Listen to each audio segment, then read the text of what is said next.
Assalamualaikum warahmatullahi wabarakatuh. Waalaikumsalam warahmatullahi wabarakatuh. Alhamdulillah, alhamdulillahil jabbaril qahhar, al-azizil ghaffar, khaliqil jannati wan nar. Wassalatu wassalamu ala sayyidina Muhammadinil mukhtar wa ala alihi wa ashabihil adhar, amma ba'd. Saudara-saudara kaum muslimin rahimakumullah, surga dalam Al-Quran selalu disebut dengan kata-kata jannah, yang wujudnya surga itu sesungguhnya merupakan suatu tempat di akhirat nanti, yang di dalam tempat itulah Allah akan memberikan balasan berupa kenikmatan yang tiada terhingga kepada hamba-hambanya yang soleh, yang bentuk kenikmatan itu dijelaskan Allah dalam hadis kursinya, a'dadtu li'ibadiyas salihin ma la aynun ra'at wa la uzunun sami'at wa la khatar ala qalbil bashar. Aku sediakan buat hamba-hambaku yang soleh satu kenikmatan yang belum pernah dilihat oleh mata, belum pernah terdengar oleh telinga, dan belum pernah terdetik dalam hati manusia tentang kenikmatan yang semacam itu. Jadi kalaupun dalam banyak ayat-ayat Al-Quran Allah menggambarkan tentang surga yang di bawahnya mengalir sungai-sungai, jangan disamakan dan dibandingkan dengan sungai yang ada di dunia ini. Kalau surga bercerita tentang pohon dengan segala buah-buahnya, jangan samakan dengan pohon dan segala buah-buahan yang ada di dunia ini. Kalau surga bercerita tentang istana, tentang tempat tidur, tentang permadani dan sebagainya, seluruhnya tidak sama dan tidak bisa disamakan atau dibayangkan dengan yang kita hadapi dalam kehidupan di dunia ini. Di sanalah manusia akan menemukan kehidupan yang hakiki, yang sebenar-benarnya, yang tidak akan pernah berubah untuk selama-lamanya. Adapun kehidupan di dunia ini, boleh saja kita katakan kehidupan yang kamuflase, fata morgana, atau dalam bahasa agama sering disebut dengan kehidupan khayali. Ia berubah, ia bertukar, ia berganti oleh pergeseran masa dan pertukaran waktu. Kita jadi orang kaya di dunia, bagaimanapun kayanya kita, kekayaan itu tidak lain adalah kekayaan khayali namanya. Hari ini dia kaya, besok dia boleh jatuh bangkrut.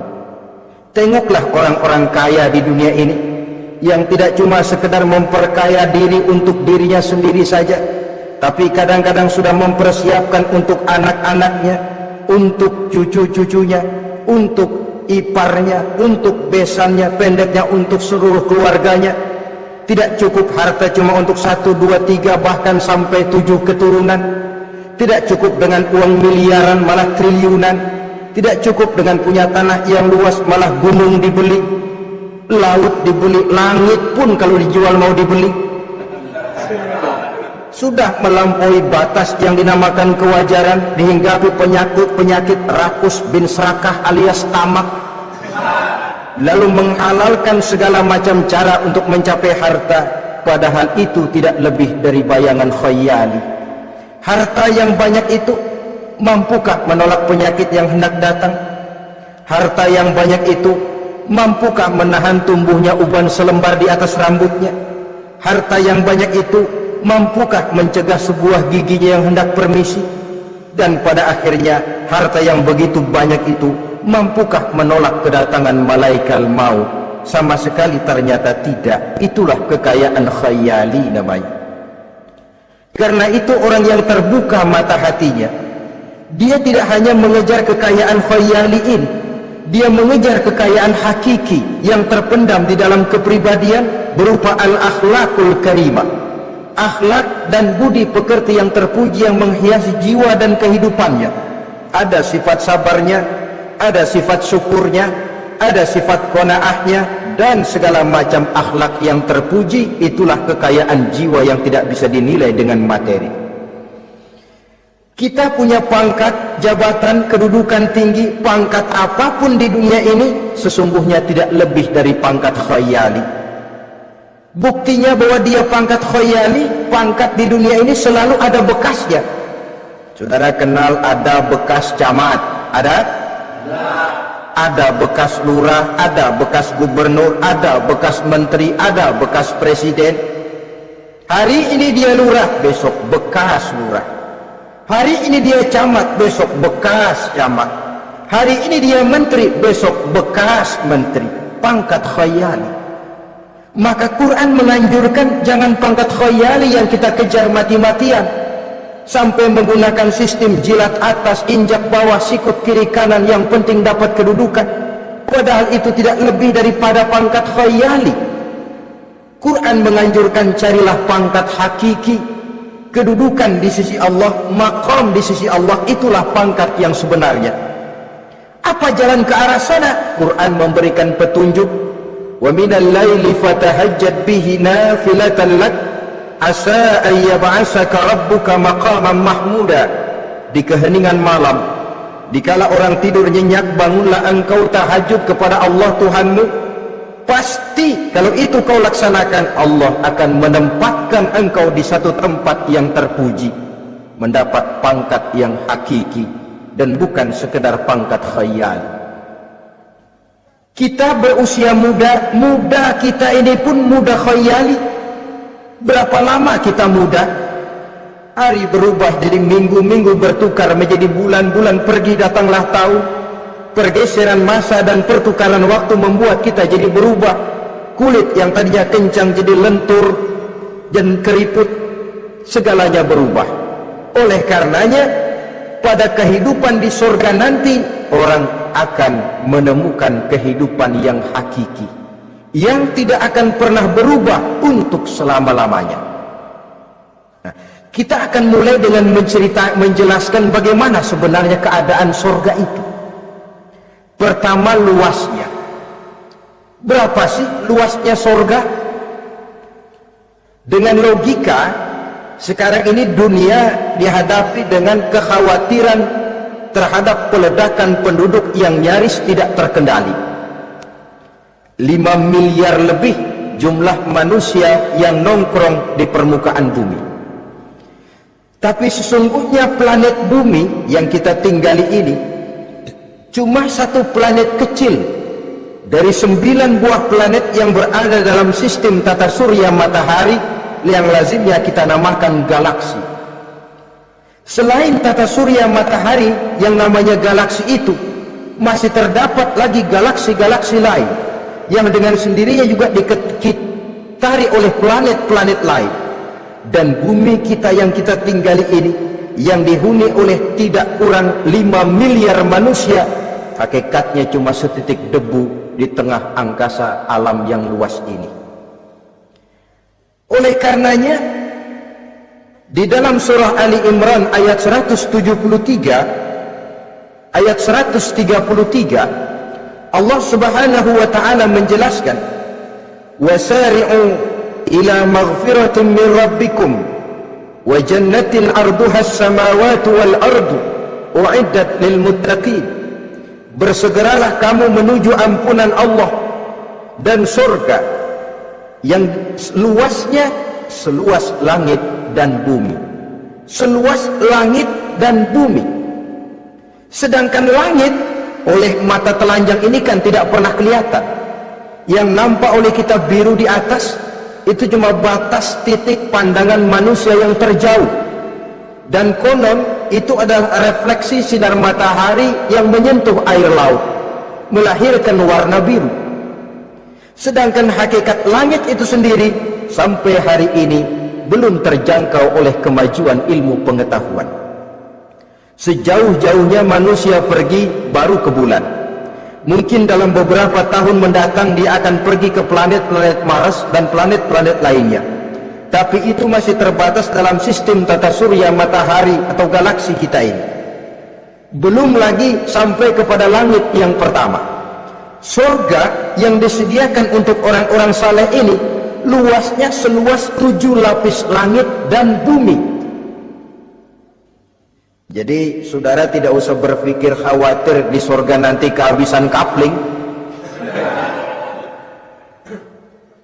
Di dunia ini saja masalah tempat tinggal sekarang ini jadi masalah pelik, karena memang peledakan penduduk seiring dengan perkembangan tentang lapangan kerja yang harus disiapkan, sekolah yang mesti disediakan, sarana pendidikan yang harus disiapkan, rumah sakit untuk menjaga kesehatan, dan kompleks betul masalahnya. Tetapi di surga nanti arduhas samawati wal ard, luasnya seluas 7 lapis langit dan bumi, satu keluasan yang hanya Allah saja yang maha tahu tentang batas-batasnya. Itu tentang luasnya surga. Lalu bagaimana keadaan di surga? Apakah ada bangunan-bangunan, taman-taman, kebun-kebun? Tentu ada. Di surga ada kebun yang tanamannya berupa tumbuh-tumbuhan dan menghasilkan buah-buahan, yang buah-buahannya pun boleh dimakan oleh manusia, karena tidak akan pernah ada larangan lagi dalam kehidupan di sana. Dalam surah Ar-Rahman ayat 54 misalnya, kita dapati penjelasan dari Allah Subhanahu wa taala, wa janal jannataini dan.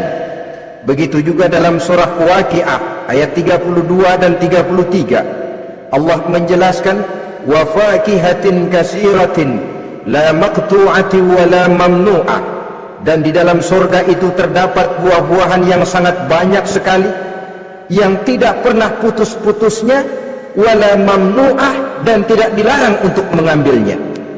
Yang dimaksud la maqtu'ah, tidak terputus, artinya buah-buahan di surga itu begitu kita petik keluar lagi gantinya, dipetik lagi keluar lagi gantinya, la maqtu'ah, tidak pernah putus. Lainkan pohon di dunia ini hari kita petik keluar lagi kapan? Musim tahun depan, nungguin kita. La maqtu'ah, tidak pernah terputus buah-buahan itu, wala mamnu'ah, dan tidak terlarang untuk memetiknya. Adakah pohon pisang? Pohon pisang ada. Anggur banyak. Delima pun ada. Tetapi sekali lagi, bagaimanapun hakikat buah di surga cuma sama dalam nama tapi lain dalam wujudnya. Nanti saudara pikir, di surga pisang, di sini juga banyak kalau cuma pisang mah. Di surga anggur, di pasar banyak anggur. Ini cuma nama yang sama, hakikatnya tentu berbeda.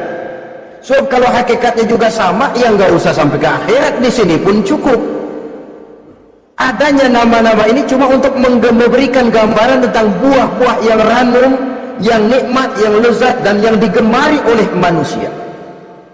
Dan jangan heran kalau di dunia ini biasanya pohon itu akarnya di bawah, buahnya yang di atas.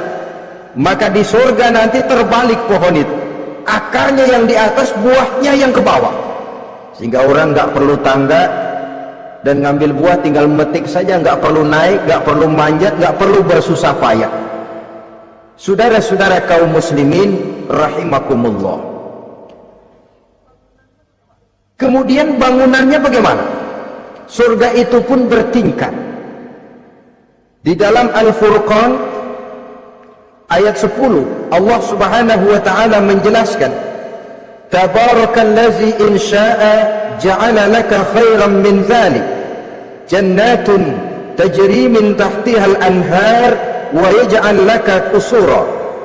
Maha suci Allah yang apabila ia menghendaki dijadikannya untuk kamu yang lebih baik daripada kehidupan dunia ini, yaitu surga yang di bawahnya mengalir sungai-sungai, dan dibangunkannya untuk kamu istana-istana di dalam surga. Jadi bangunan di surga pun berbeda sesuai dengan amalan orang yang masuk ke dalamnya. Seperti halnya perumahan di dunia ini, ada yang masuk kelas pondok indah, ada juga yang masuk kelas pondok pindah.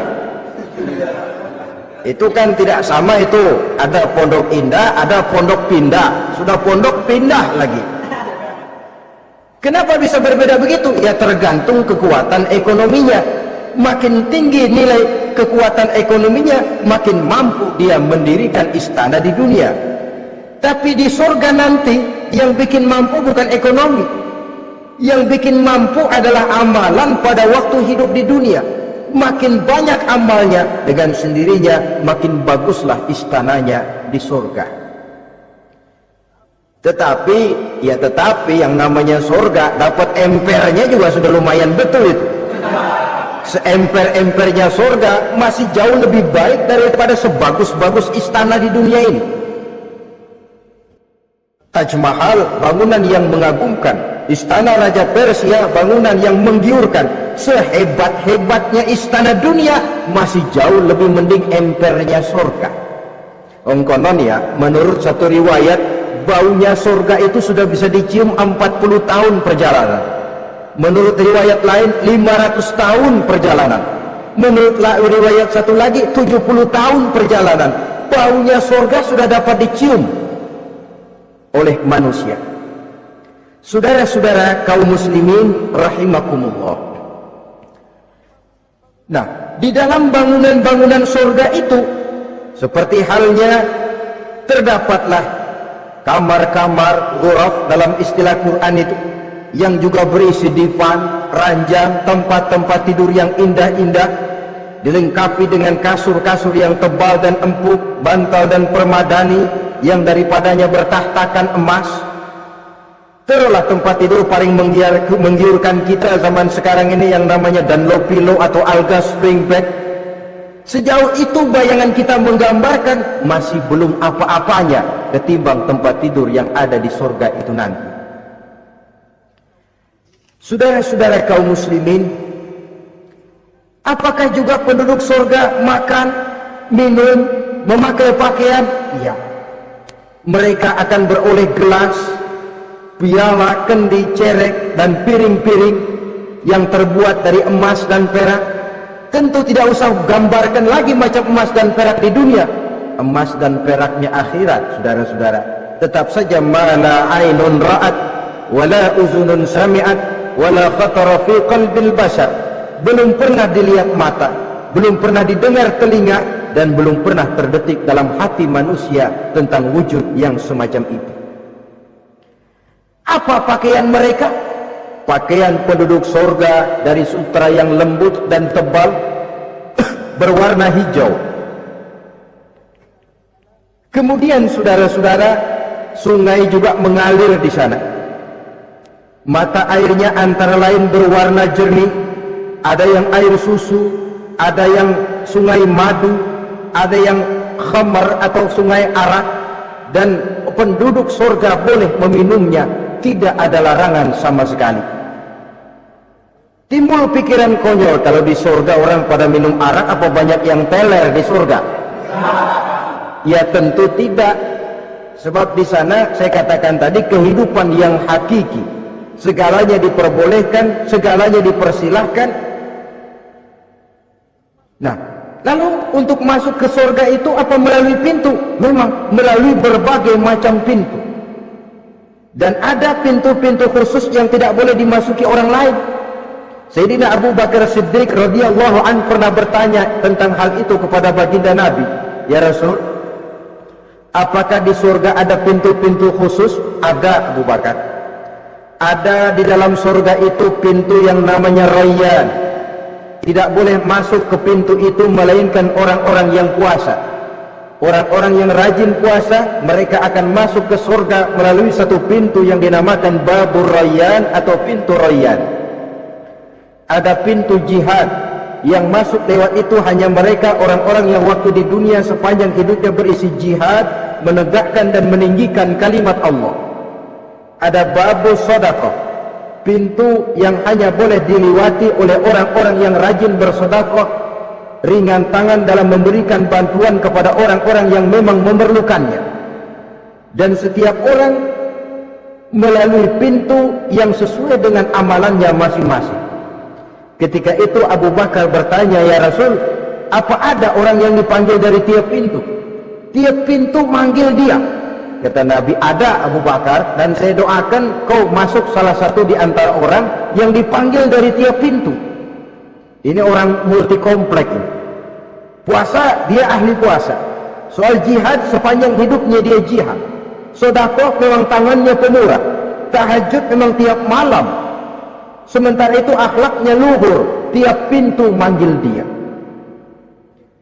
Dalam hadis ada juga perempuan yang bernasib baik, dijelaskan oleh Nabi, iza sallatil mar'atu khamsaha wa shamat shahraha wa hafizat farjaha wa ata'at zawjaha qila laha udkhuli min ayyi abwabil jannati syi'ti.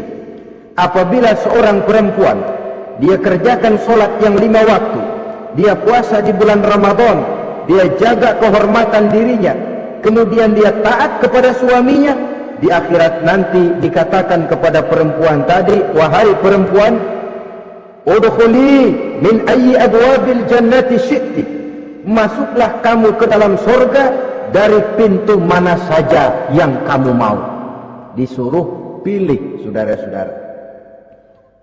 Nah, kalau kita waktu di dunia ini tidak ada keistimewaan amal, bingung mau masuk pintu mana. Ramadan puasanya kayak gendang, depan doang sama belakang, penutupan sama pembukaan, peserta kehormatan, tengah-tengahnya kosong. Nanti mau masuk pintu royan, ditanya, ini pintunya orang yang puasa, kamu puasa Ramadan? Puasa juga sih. Puasa juga sih bagaimana? Iya, pembukaan sama penutupan. Tengahnya kosong, nggak bisa lewat pintu sini, cari pintu lain saja. Mau masuk kita lewat pintu jihad, ditanya lagi, kamu lewat sini apa merasa pernah berjuang membela agama waktu di dunia? Mau lewat pintu sholat, apa kau termasuk orang yang konsekuen menjaga sholat?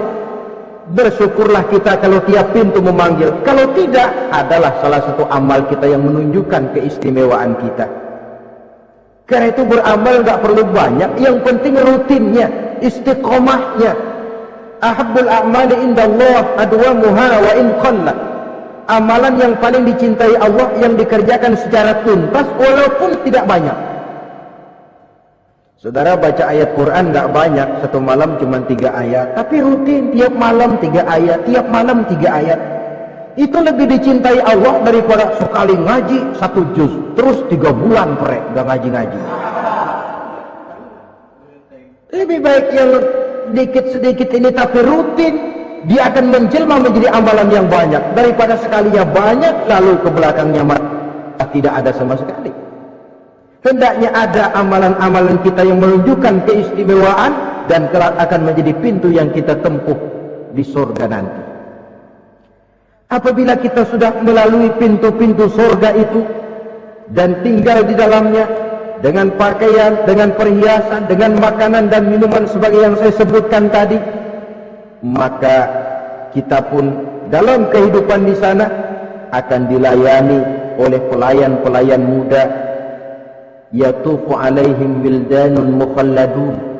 Pelayan-pelayan yang muda itu keliling melayani apa keperluannya dan tidak pernah tua pelayan itu, sebagaimana kita pun tidak akan pernah tua.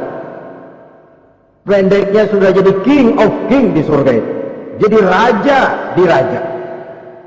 Fasilitas serba cukup, apa yang kita mau tersedia, tidak ada larangan dan pelayan seperlunya diberikan kepada kita. Nah, bagaimana keadaan penduduk surga? Dari Imam Tirmizi dijelaskan satu hadis, berkata Hasan Al-Basri, ahlul jannati kulluhum abna'u 33 sana. Mereka rata-rata orang-orang muda penduduk surga itu. Umurnya tidak lebih 33. Yang muda-mudanya, cakep-cakepnya, ganteng-gantengnya. Pantas kalau suatu hari ada perempuan tua menghadap Rasul, ya Rasul, saya ahli ibadah, saya beriman kepada Allah, saya cinta kepada Islam, apakah saya akan masuk surga ya Rasul? Nabi senyum, enggak bu, nenek-nenek enggak masuk surga. Itu perempuan nangis sejadi-jadinya, ya Rasul, kalau gitu sia-sia tahajud sia-sia puasa saya, sia-sia segala macam ibadah saya. Nenek-nenek enggak masuk surga ya Rasul, sayang benar segalanya. Rasul kemudian menghampiri perempuan tadi, Bu, kalau yang ibu bilang itu benar, ibu masuk surga. Cuman di sana ibu balik muda lagi, kulit enggak kempot kayak begitu, rambut enggak putih macam begitu. Ibu nanti di surga bakal jadi muda lagi. Salasin, umur 33 tahun. Rata-rata seluruh penduduk surga umurnya begitu. Tidak ada yang tua, tidak ada yang anak-anak, tidak ada yang remaja, rata-rata segitu. Nah, lalu bagaimana? Di surga hati mereka menjadi satu di antara sesama penduduk surga. Tidak ada yang iri hati, tidak ada yang punya sifat dendam. Itu keadaan di surga. Walaupun bertetangga, yang satu bisa mengunjungi yang lain, yang satu bisa nengokin yang lain, tapi tidak ada sikap iri hati dan dengki. Tidak ada yang satu datang ke tempat saudaranya di surga, loh kapling lu lebih luas dari gua nih. Nggak ada Tuhan, tidak ada. Semuanya hati sudah menjadi satu, tidak ada dendam, tidak ada iri hati.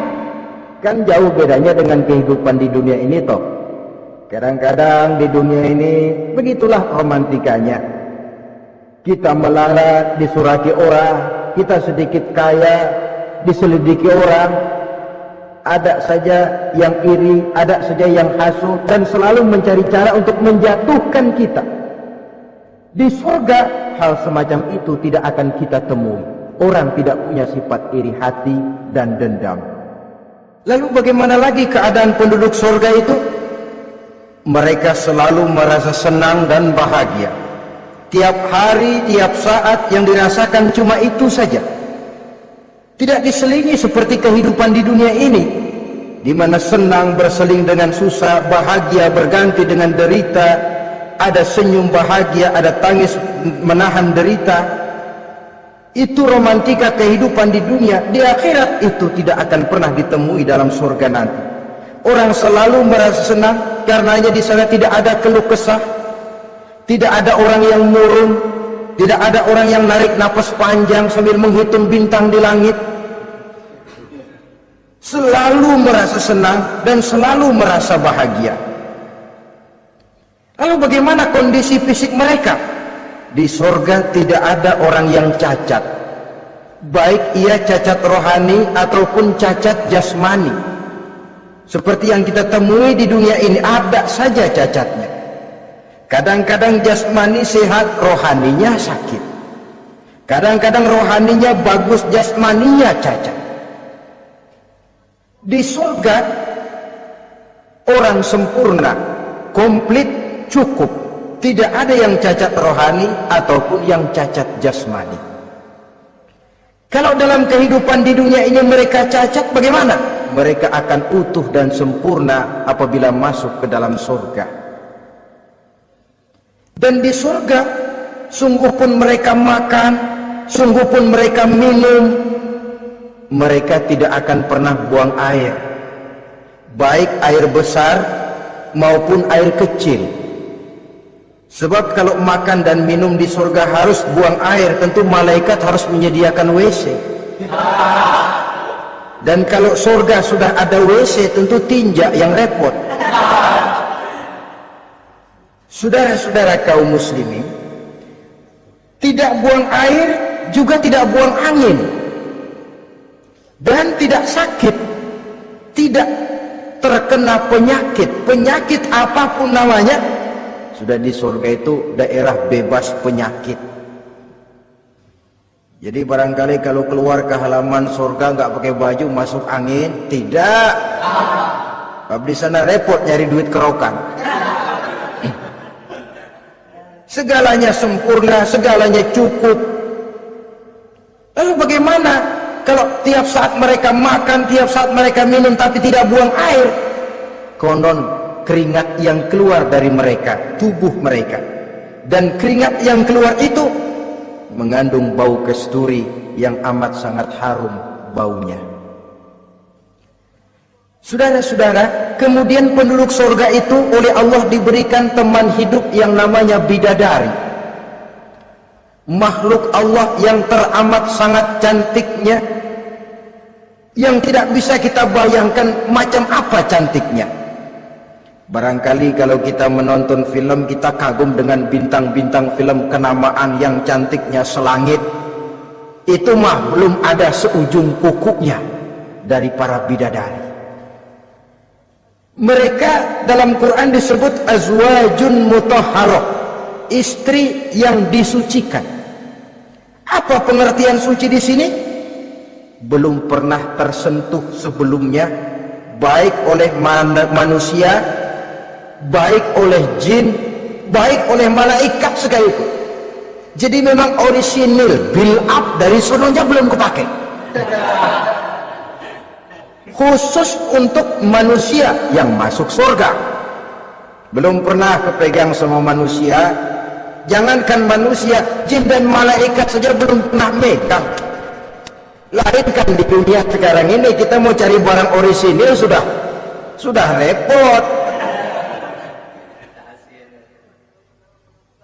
Ya mujurlah kalau saudara menemukan seorang gadis yang orisinil paten, masih build up, barangkali mujur. Tapi umumnya terutama di kota-kota besar, ya sudah, kita dapat second hand juga masih lumayan. Kalau tidak rongsok-rongsok bener mah, ini kadang-kadang sudahlah second hand, kondisinya juga 30%, udah mesti nyervis melulu kita ini. Saudara-saudara, azwajun mutahharah belum pernah tersentuh oleh siapapun. Lalu makna tohara ini, mereka selalu suci, tidak pernah baik menstruasi atau mencret, tidak pernah. Dan kalau perempuan kita, istri-istri kita di dunia ini kan 1 minggu dalam sebulan terkena dapat fasilitas dia untuk tidak sholat, untuk tidak ibadah, masa haid itu. Perempuan di surga yang namanya bidadari tidak akan pernah mengalami haid. Lalu apalagi keistimewaannya? Selalu perawan, tidak pernah janda. Walaupun tiap hari dipakai, habis dipakai perawan lagi. Saudara-saudara yang saya hormati, itu diperuntukkan untuk penduduk-penduduk surga. Nah itu laki-laki itu. Iya, kalau perempuan bagaimana? Satu riwayat menjelaskan mereka akan menjadi ratu di surga dengan segala kenikmatan yang juga tidak pernah mereka bayangkan sebelumnya. Riwayat lain menjelaskan bahwa mereka juga akan berkumpul dengan suami, istri dan anak-anaknya jikalau mereka memang orang-orang soleh. Ada juga riwayat lemah menjelaskan bahwa mereka akan mendapat bidadara istilahnya. Saudara-saudara kaum muslimin rahimakumullah, pendeknya surga dan seluruh kenikmatan yang ada di dalamnya tidak pernah mata melihat, belum pernah telinga mendengar, belum pernah terbetik dalam hati manusia. Oh di surga begini kali ya, berbeda dengan itu. Oh bidadari begini kali ya, kalau masih begini kali ya masih bisa dibayangin. Ini sudah nggak bisa dibayangin, jadi nggak usah begini ya begitu ya. Saudara-saudara, apabila orang sudah masuk ke dalam surga, bertemu dengan sesama teman waktu di dunia, surah At-Tur menjelaskan ayat 25-26, wa aqbala ba'duhum ala ba'di yatasaalun qalu inna kunna qablu fi ahlina mushfikin famanna Allahu alaina wa waqana azabas samum. Apabila mereka telah masuk ke dalam surga, sebagian yang lain berkunjung kepada sebagian yang lain. Cara kita belah sono, ini teman kita dulu waktu di dunia, yuk samperin yuk. Ba'duhum ala ba'di yatasaalun, saling tanya menanya. Kalau istilah kita, sampai juga kemari? Iya. Oh, saya waktu di dunia dulu sebenarnya sudah khawatir, takut mendapat azabnya Allah. Tapi Allah memberikan karunia kepada saya diselamatkan dari azab. dari mara bahaya neraka, sampailah saya ke dalam surga ini. Alhamdulillah. Bagaimana kabarnya ente? Alhamdulillah saya juga sampai ke surga ini. Si fulan bagaimana? Nyangkut kali dia mah di neraka.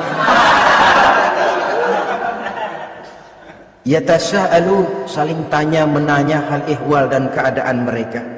Tapi satu hal yang jelas saudara-saudara, di surga nanti itu tidak ada perkataan yang sia-sia, tidak ada ucapan kotor, tidak ada omongan keji, dan tidak ada omongan kosong. Tidak ada omongan yang sia-sia, ucapan-ucapan yang kotor, mencaci maki, itu tidak ada. Karena sifat marah pun tidak ada dalam surga. Kalau di sini kadang-kadang sedikit marah sudah semrawut, kata-kata kita sudah out of control. Di sana tidak ada kata-kata kosong yang tidak ada manfaat dan tidak ada gunanya. Saudara-saudara kaum muslimin rahimakumullah. Kemudian yang terakhir, kita akan membicarakan apa saja nama-nama surga itu dan siapa calon orang-orang yang masuk ke dalamnya. Pertama, yang dinamakan Jannatul Firdaus atau surga Firdaus. Surga Firdaus ini oleh Allah Subhanahu wa taala disediakan untuk orang yang dijelaskan dalam surah Al-Mu'minun ayat 1 sampai dengan 11. Qad aflahal mu'minun, beruntunglah orang-orang yang beriman. Jadi kalau saudara ingin dapat kapling di tempat yang namanya Firdaus, itu boleh pesan mulai sekarang. Nafas masih ada, Allah masih memberikan kesempatan untuk hidup, pesan tempat dari sekarang. Apa harga karcisnya? Pertama, qad aflahal mu'minun, harus beriman. Ini syarat mutlak. Tidak beriman, nggak usah minta karcis. Minggir. Ini karcis pertama harus untuk orang yang beriman. Setelah itu yang kedua apa? Allazina hum fi salatihim khashi'un. Mereka yang khusyuk di dalam solatnya. Jadi untuk mendapat tiket ke surga Firdaus itu setelah beriman khusyuk di dalam solat. Artinya khusyuk tarkul ghair li ajlil amal, meninggalkan yang lain dan hanya memfokuskan diri kepada satu pekerjaan yang sedang dihadapi. Kalau kita makan sambil ngobrol, itu namanya makannya nggak khusyuk, sebab ada sambil ngobrolnya. Nah, solat yang khusyuk, solat yang di dalamnya tidak berisi yang lain kecuali solat itu, meninggalkan yang lain dan hanya memfokuskan diri saja untuk melaksanakan suatu amalan. Dan solat khusyuk itu berat. Kadang-kadang waktu mau sholat kita nggak ingat apa-apa, begitu sudah masuk takbir yang kita lupa malah kita ingat. Itu kurang ajarnya iblis. Mau sholat nyari dompet nggak ketemu, begitu takbir, aduh dompet di atas meja. Ini kalau sembahyang lama-lama digerataki orang nanti nih, mulai ocar kacir sholat kita. Makanya kata Imam Nawawi, sudah dinamakan khusyuk untuk tingkatan orang awam kalau pada waktu takbir dia ingat Allah. Segitu aja dulu dah tingkatan orang awam itu. Sebab yang namanya khusyuk itu hudurul qalbi wa sukunul jawarih. Hatinya ikut sholat, anggota badannya tenang-tentram di waktu sholat, khusyuk. Kalau waktu sholat garuk sono, garuk sini, kaki ketekas, ketekus, terus sudah anggota badannya nggak khusyuk. Atau anggota badannya tenang, tentram, nggak gerak-gerak, cuma hatinya ngayap kemana-mana. Badannya di musola, hatinya di pasar. Itu juga nggak khusyuk. Dan itu berat. Karena itu, ini syarat kedua untuk mendapat tiket ke Firdaus. Imam Ali saja pernah dites oleh Rasul. Ya Ali, saya ya Rasul, kalau kau bisa sembahyang khusyuk, aku boleh kasih kau serban. Kamu boleh pilih yang hijau atau yang putih nanti. Baik ya Rasul, sembahyang beliau 2 rakaat. Selesai salam ditanya, yang mana sorbannya Li? Kata Imam Ali, yang hijau ya Rasul. Belum nengok udah yang hijau ya Rasul. Kata Nabi, kalau begitu ente enggak khusyuk. Kenapa? Mungkin tadi waktu sujud mikirin, ntar kalau gua ditawarin milih yang hijau aja dah. Belum nengok sudah menjawab. Saudara-saudara, yang ketiga, wallazina hum 'anil lagwi mu'ridun. Orang-orang yang menghindarkan diri dari ucapan dan perbuatan yang sia-sia, yang tidak ada gunanya.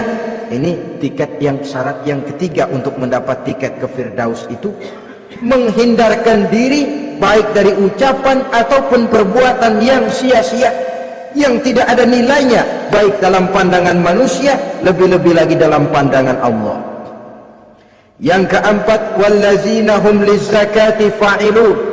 Mereka yang aktif membayar zakat. Kemudian yang kelima, wallazina hum lifurujihim hafizun illa ala azwajihim aw ma malakat aymanuhum fa innahum ghairu malumin. Orang-orang yang memelihara kehormatan dirinya kecuali kepada istrinya atau kepada budak sahayanya, pandai mengendalikan nafsu, tidak terperosok memperturutkan syahwatnya. Yang keenam, wallazina hum li amanatihim wa ahdihim ra'un.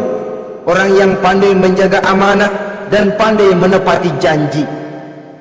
Saudara-saudara, kalau janji ditepati, sebab janji adalah hutang.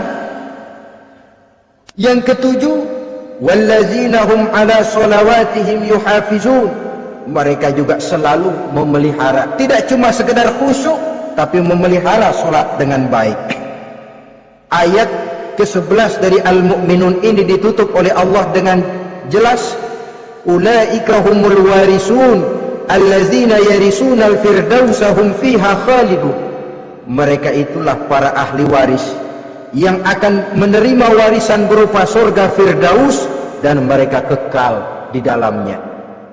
Kalau tadi sudah kita tangkap bahwa begitu besar kenikmatan yang ada di dalam surga, ternyata barang yang mahal memang tidak mudah untuk didapat.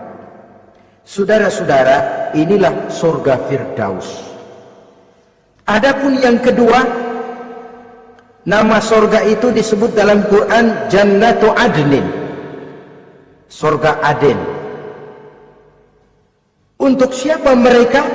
Dalam surah Ar-Ra'd ayat 22 dan 23 Allah menjelaskan, wallazina sabaru ibtigha'a wajhi rabbihim wa aqamus shalah wa anfaqu mimma razaqnahum sirran wa alaniyah wa yadra'una bil hasanati sayyi'ata ulaika lahum uqbad dar jannatu adnin yadkhulunaha.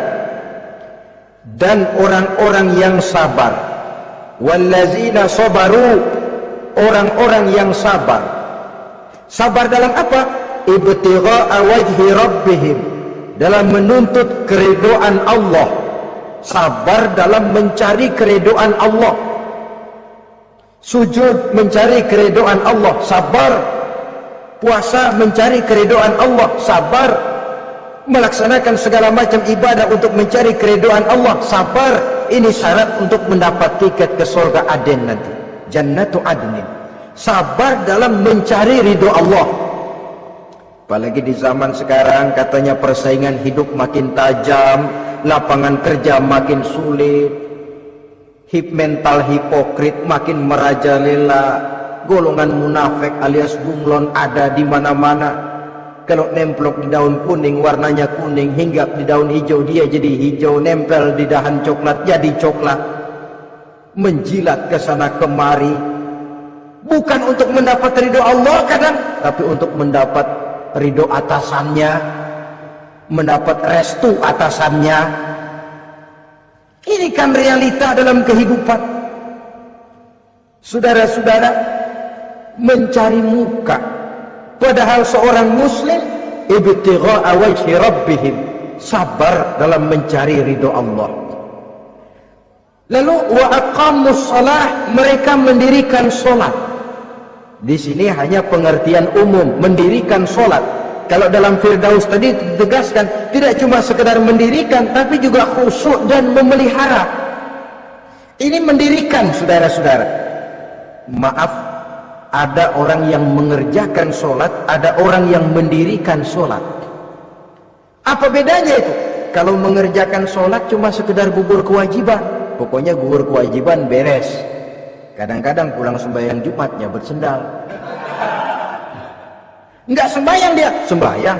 Kok nyolong sendal pulangnya? Itu baru ngerjain sholat, belum mendirikan sholat. Kalau mendirikan sholat, selesai sholat, ajaran sholat diterjemahkan dalam kehidupan. Itu mendirikan namanya.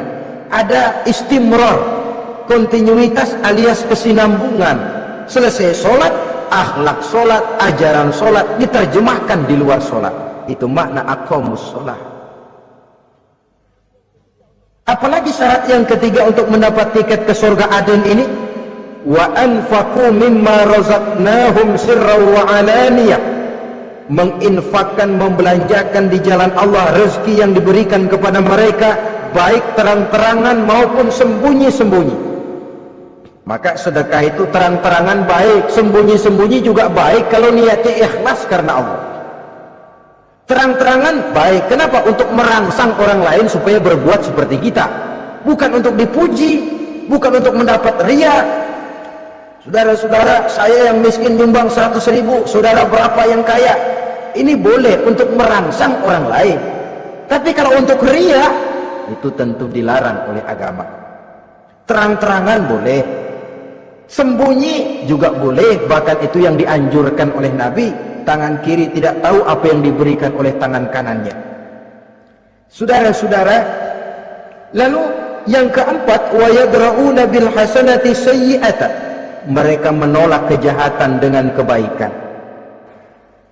Dia hanya tidak berteriak-teriak tentang kemiskinan, tapi melakukan usaha bagaimana mengatasi kemiskinan.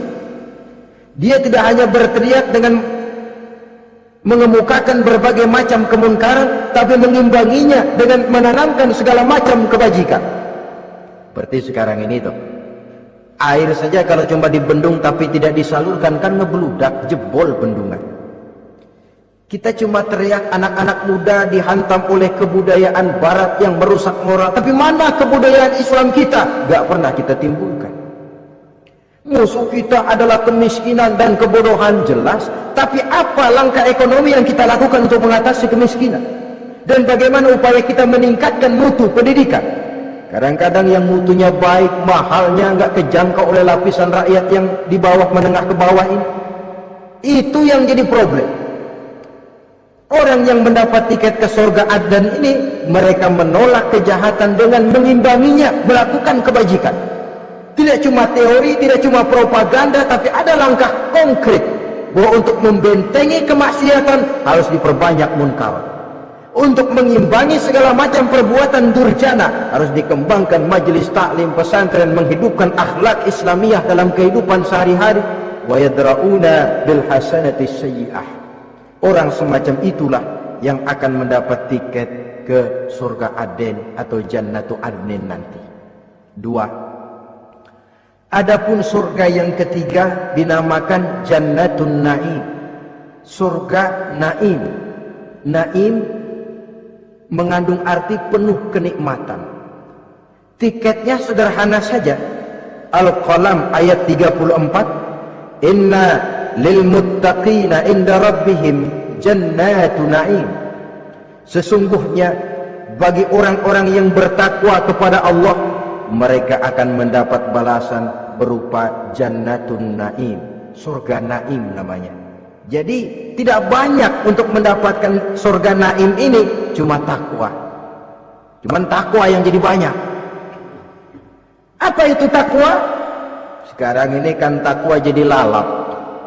Dan orang sering menggunakan istilah agama di zaman sekarang ini untuk maksud yang tidak sama dengan maksud agama. Padahal takwa ini jelas, sebelum Islam datang ke Indonesia, kita orang Indonesia tidak kenal kata-kata takwa. Maka kalau harus menggunakan kata takwa, pengertiannya harus dikembalikan kepada pengertian Islam. Ini sih enggak.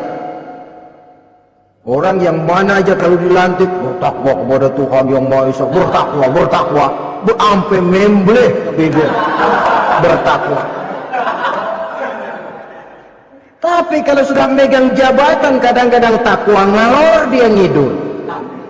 Tidak relevan lagi.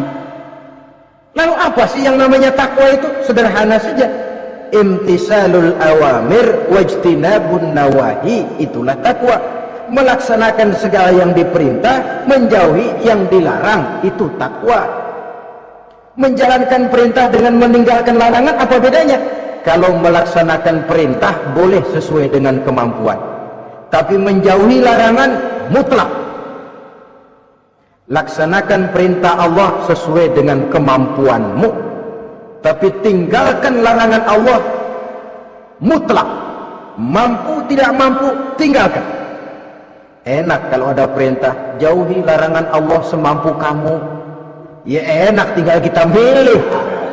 Saya belum mampu ninggal teler itu, lezat itu, belum mampu. Yang boleh semampu kita melaksanakan perintah. Sholat semampu kita, asal jangan mampu lalu pura-pura tidak mampu. Puasa semampu kita, jihad semampu kita. Tapi kalau sudah meninggalkan larangan mutlak, mampu tidak mampu harus ditinggalkan. Jadi kelihatannya sederhana takwa ini, tapi masalahnya rumit. Melaksanakan yang diperintah, menjauhi yang dilarang, dan itu tiket untuk mendapatkan surga naim atau jannatun naim. Yang keempat, saudara-saudara, di antara nama surga itu ada yang disebut surga ma'wa atau jannatul ma'wa. Apa tiket untuk sampai ke sana?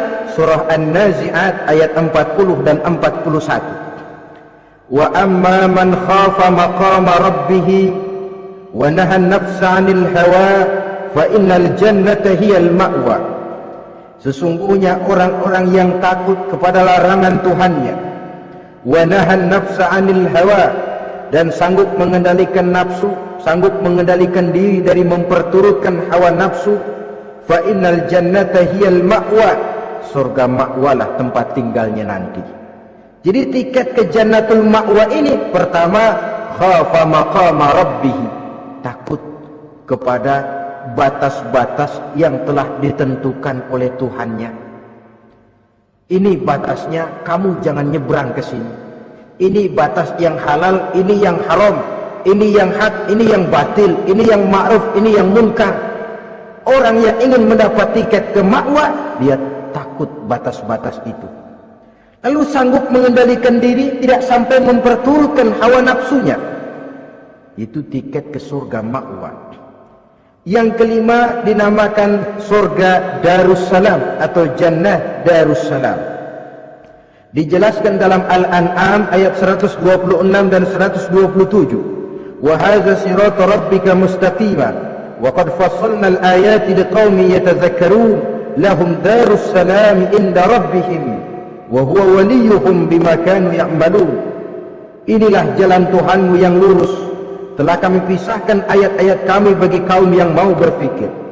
Jadi kelihatan di sini untuk mendapat tiket ke Darussalam, istiqomah mengikuti jalan lurus, istiqomah berpegang kepada Islam, dan pandai membedakan apa yang memang oleh Allah sudah dibedakan, antara yang hak dan batil, antara yang benar dan salah, dan selalu ingat kepada ayat-ayat Allah. Itu surga Darussalam. Yang keenam dinamakan Darul Muqamah. Siapa penghuninya? Surah Fatir ayat 34-35. Wa qalu alhamdulillahillazi azhaba 'anna al-hazan inna rabbana laghafurun shakur allazi ahallana darul muqamah min fadlihi la yamassuna fiha nasabun wa la yamassuna fiha lughub. Yaitu orang-orang yang senantiasa bertahmid, memuji kebesaran Allah Subhanahu wa ta'ala, mereka akan mendapatkan Darul Muqamah. Yang ketujuh dinamakan surga Maqamul Amin. Ini pun disediakan untuk orang yang bertakwa, seperti dalam Ad-Dukhan ayat 51, innal muttaqina fi maqamin amin. Dan yang terakhir, yang kedelapan adalah surga khuldi atau jannatul khuldi. Dalam surah Al-Furqan ayat 15 dijelaskan, qul adzalika khairun am jannatul khuldi allati wu'idal muttaqun kanat lahum jazaa'an wa masira. Saudara-saudara kaum muslimin rahimakumullah, oleh terbatasnya waktu, inilah sekelumit tentang surga dan calon-calon penghuninya.